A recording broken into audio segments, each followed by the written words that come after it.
What was the genesis of this project? How did it come to be? Norman had written an autobiography, and had you read the book, or was there a simultaneous? What happened? Well, the initial connection was that his organization, People for the American Way, had seen our film Jesus Camp and honored it And I had a while seen back. it, and it blew my mind. And got several other things they've done. So was, I guess, somewhat of a fan of our work, and then we ran into him on another project, and it turned out that his memoir was coming out, and I think that just put him in the right mood, that maybe someone else could give a crack at his life. He's given his own crack. Okay. So it was time. I think he felt like it was time for someone to do it. What was your initial take on how you were going to approach this film, and what was the inspiration for the approach you took? Well, we read the galleys of his book. That was the first thing. So we had this incredible,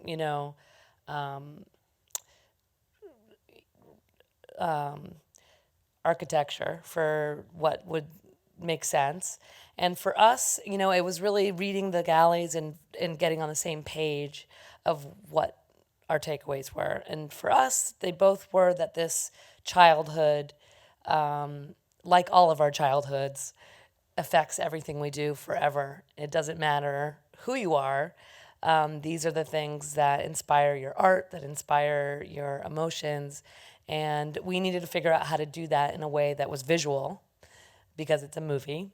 So it just was a collaboration between us and production designers, et cetera, to figure out what that was going to look like. And we really didn't know exactly what it was going to look like until we were almost done editing. So a collaboration right till the end. There's been a lot of talk about how things haven't really changed as much as we think they have. And I find myself remembering watching the premiere of All in the Family with that disclaimer, thinking that as a kid I was going to see something that I shouldn't, so I stuck with it. From your perspective, Norman, what do you see as, have things changed? Are things better? Are things worse? What keeps you going, and what is your Well, that's view on it? what keeps me going is a separate question. Okay. That's loving the moment. Rachel has heard me say this often. I don't know whether I don't really even remember whether I say it in the film, but the two little words that are so important that we don't understand the importance of, I think of as over and next. Something is over, it's over. And we're on to next. But if there was a hammock between over and next, that would be what I think is meant by living in the moment. So I'm aware sitting here. I thought about this as I saw Rachel 10 minutes ago for the first time in a couple of weeks. It took me 94 years, some weeks and days, because the birthday was recent, to get just to the moment where she walked in the door and I saw her. And it took me every split second of my life to this instant to see what I can see out here and sit here and talk to this group who dared to come out on a Sunday. and I love you for coming out. As a matter of fact, I have a check for each of you.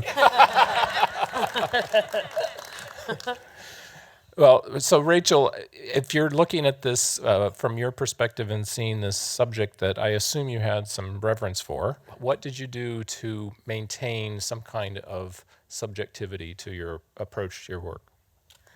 Well, he lives on the West Coast and we live on the East Coast. So that was one way to do it. We interviewed him several times and then we went into our little edit world and didn't talk to him for a while. So we had, we were able to just look at our material and figure out what was going to make it and what wasn't going to make it. So we separated and we couldn't worry about him and what he was going to think of it, What were the things that surprised you the most, and or that you felt were things in the documentary that you didn't expect people to know?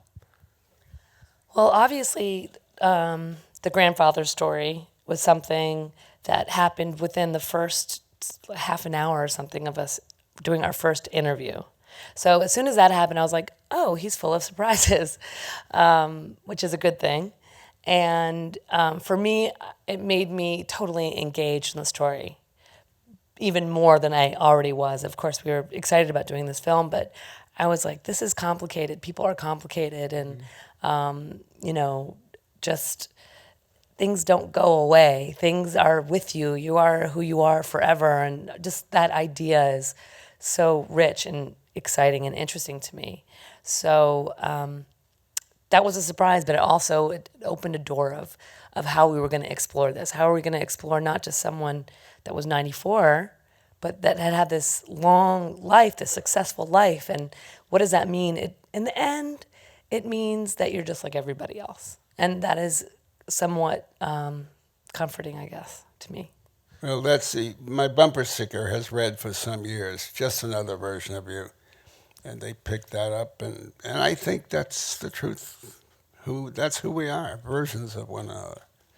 Did you, that choice to talk about the grandfather story and the fact that after saying it for many years, as we see on many television shows, Yeah. to suddenly say, I made that up, when did you arrive at that point, and what brought you to the point of admitting that?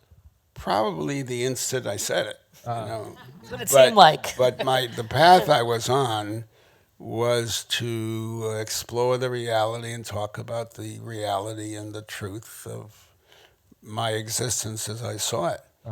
So, I've had insights in recent days that just stun me. And I think, there's a horizontal journey we make in life from which we're learning about a lot of different things all the time, something else. And then there's that vertical journey into oneself. And I think there are the hidden truths, things that we never thought of that we suddenly understand. And it never ends. And it's exciting. We know about your father. We got a hint of the mother.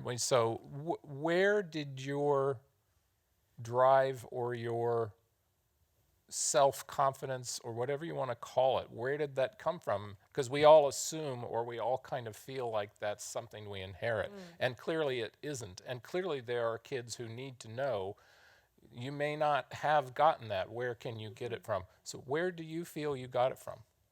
I think I got it from my father. I fought not to be like him. And there were 3 words that I remember early on: count on me. I wanted my friends, certainly my family, count on me, because I couldn't count on him. And I think it comes out of that kind of conviction. I want to be somebody you can count on. Do you have any thoughts on that? I think you can count on him. I mean, that was actually one of my observations, that maybe it's obvious, maybe it's old-fashioned, but he is professional. He shows up. He is prepared. He works hard. It's just the recipe for success. It's not, obviously smart and clever, other things, but just works hard and does it, shows up, gets it done. And it was a good reminder to me that it's not like some in special sauce. It's about just doing it, just showing up and doing it. But look at what you do it with, who you do it with. I mean, I've had, life is a collaboration.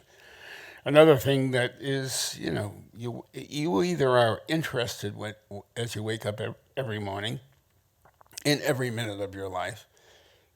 My mind skips to a question somebody asked me after All in the Family had been on the air a little while, and people were asking about the cast, and somebody said, what is Jean Stapleton like?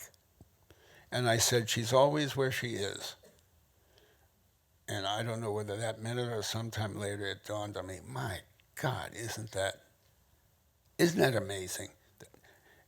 I heard myself, she's always where she is. And that was the truth about her. And I knew with several families on the air and one family in Encino, I wasn't always where I was. So even while working with her, I wanted to be more like Gene Stapleton. Some of the actors became so identified with the roles that they had, Carol O'Connor and Gene Stapleton and Mary Hartman. even B. Arthur. They had all had long careers and very distinguished careers, and yet these are the roles that they're remembered for. Did that? How did that become a day-to-day thing for you to deal with that But fame? they're they're totally responsible for it. You know, I've thought often and I've said often. You know, well, I knew B. Arthur, so that was different. But I wrote All in the Family, and I had an Archie Bunker. I don't know what I had in mind. I had something in mind, but I didn't have Carol O'Connor in mind. I couldn't have. I did have his face. I wanted to meet him because I saw him in a Blake Edwards film, What Did You Do in the War, Daddy? I loved his face, and I wanted to. But I couldn't imagine that he would do what he did when he sat down and read it. Before he read a page, I knew, oh my God. So the marvel of a performer coming in and wrapping himself in the words, you know, oh my God, it was a glory.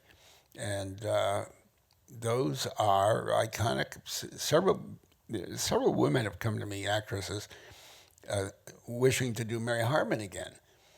And I said, we could do something like Mary Hartman, but you know, she was indelible, Louise Lasser, just indelible. I feel that way about Archie and Maude. And I would like to thank you both for being here. Thank you for making this film. thank you. Pleasure. Thank you so much.